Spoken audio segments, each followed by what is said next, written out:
అందరికీ నమస్కారం. నా పేరు అనురాధ, హుస్నాబాద్, సిద్దిపేట్ డిస్టిక్. నాకు ఇవ్వబడినటువంటి వాక్యము యోహాను సువార్త అధ్యాయం 14 6వ వచనం. నేనే మార్గము, సత్యము, జీవం, నా ద్వారానే తప్ప ఎవడును తండ్రి వద్దకు రాడు. ఉదాహరణగా తీసుకుంటే ధనవంతుడిని తెలుసుకున్నటకు మార్గం భిక్షగాడు. భిక్షగాన్ని పట్టుకోగలిగితే ధనవంతుడు దొరుకును. ధనవంతుడు దొరికితే అతని వద్ద ఉన్న ధనము దొరుకుతుంది.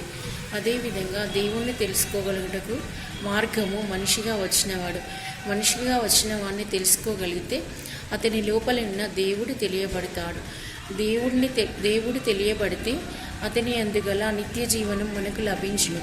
అందుచేతనే యేసు ప్రభు ఒక సందర్భంలో నేనే మార్గము, సత్యము, జీవం అన్నారు. నేనే మార్గం అనగా నా ద్వారానే దేవుడు తెలియబడతాడని చెప్పారు. నేనే సత్యం అనగా నేనే నిజమైన దేవుణ్ణి అని కూడా చెప్పారు. నేనే నిత్య జీవనం అనగా నిజ దేవుడు యేసు ప్రభు పేరుతో శరీరం ధరించి ఉన్నప్పుడు ఆయనను తెలుసుకోగలిగితే పరలోకం లభించునని, లోకం కాని పరలోకమందు మరణం ఉండదని, శాశ్వత జీవితం ఉంటుందని చెప్పారు.